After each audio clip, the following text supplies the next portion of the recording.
All right. So the question is, what is the hybridization of the indicated atoms? So we have a nitrogen here, we have an oxygen here. What is their hybridization? Is it sp, sp2, sp3, or p?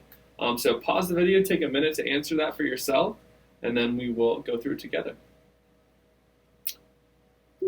All right, to figure out hybridization, we first need to be able to interpret the skeletal structures that we have here. So skeletal structures, they don't show electrons, right? They usually just show charges to indicate those electrons. So that tells us that nitrogen is neutral, and to be neutral, that nitrogen would have to have a lone pair. This oxygen is neutral. To be neutral, it would have to have two lone pairs. The question becomes, what is the hybridization of these? Well, are any of those electrons delocalized in any way? We can imagine that the nitrogen electrons can be pushed into this adjacent pi bond, and that would generate a structure that looks like this. And if that's possible, then what orbital must those electrons be in? It turns out that to be delocalized through resonance, which is showing the conjugation, those electrons have to be in a p orbital. So those electrons are in a p orbital. So we'll say electrons in a p orbital.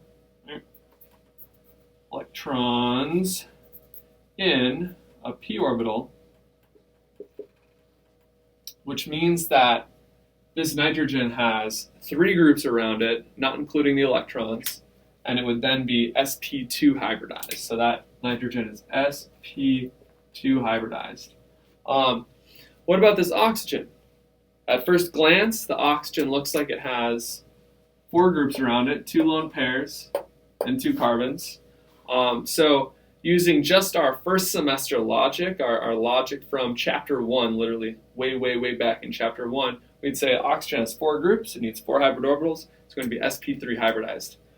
But again, now that we're learning about conjugation, we have to understand that these electrons could be delocalized into the pi bonds. We can draw this occurring.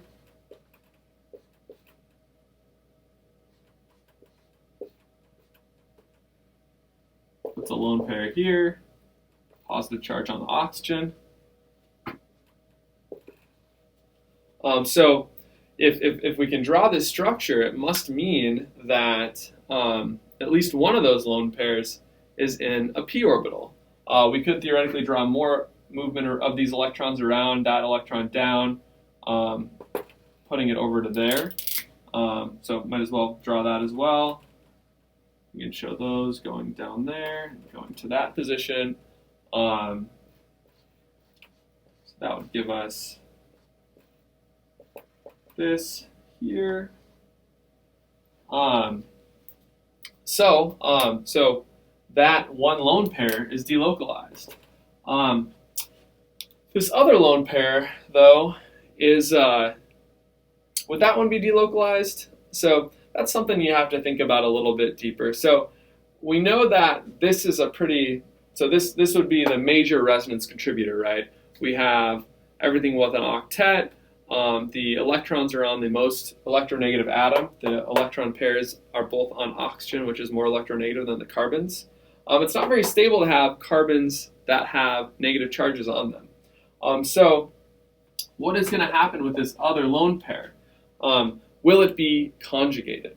And I think one thing I've said to you guys before is any time that an atom would be forced to have a double formal charge on it, so 2 plus or 2 minus on a single atom, something's wrong.